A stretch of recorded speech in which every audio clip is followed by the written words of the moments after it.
Hey everybody, it's Facial Plastics Friday. It's Dr. Brace here, and today I want to talk about hairline lowering surgery.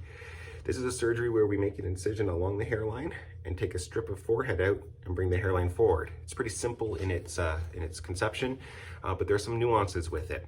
Why would anybody ever want to do that?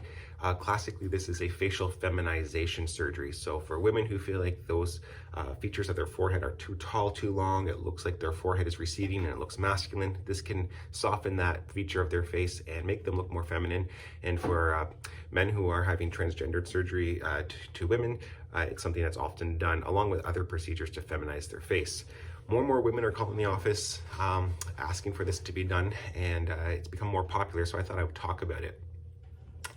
Things to know about a facial feminization procedure like this is that when you make an incision along the hairline, the nerves that travel from your orbit or your eye socket up your forehead and into your scalp get cut. And so one of the consequences of this surgery is that you'll have numbness in the anterior part of your scalp.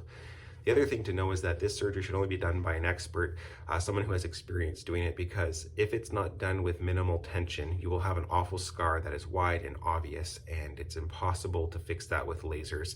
And you'll end up having to have more surgery to try to repair it, whether it be hair transplantation or revision surgery with excision of the scar. It just makes it more complicated if it's not done right.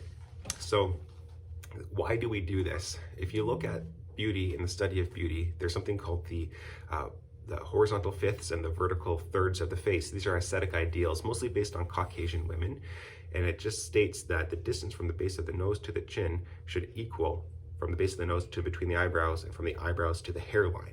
So if your forehead is taller than that, it can give a masculine look, like a receding hairline. And so by removing a strip of skin and moving the hairline down, you can soften that feature of the upper third of the face and make it look more feminine. So that's a hairline lowering procedure. It's very straightforward. We do it under general anesthetic. It's less than an hour, and you end up with sutures for a week and then a bunch of laser treatments afterwards to help fade the redness of the scar. You can expect a little bit of hair loss, but as long as there's not a lot of tension on that scar, those hairs will come back.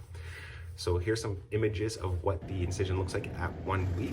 And you can see it's closed really nicely right along the hair, and then with time, this will fade. If you check out RealSelf and you check out my profile there is a story from one of my patients who details the entire process of her recovery with photos, and it's a really good resource.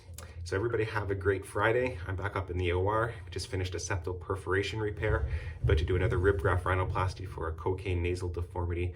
Then we have a big lump in the neck. We're taking out a lipoma, so a little bit of a neck dissection there, and then another rhinoplasty. And then it's the weekend. If you haven't signed up yet and you're interested in the Dysport clinic that's happening tomorrow, where all the proceeds are going to go to breast cancer research. So if you're thinking about it, there's a few spots left. Give the office a call. Have a great day, everyone.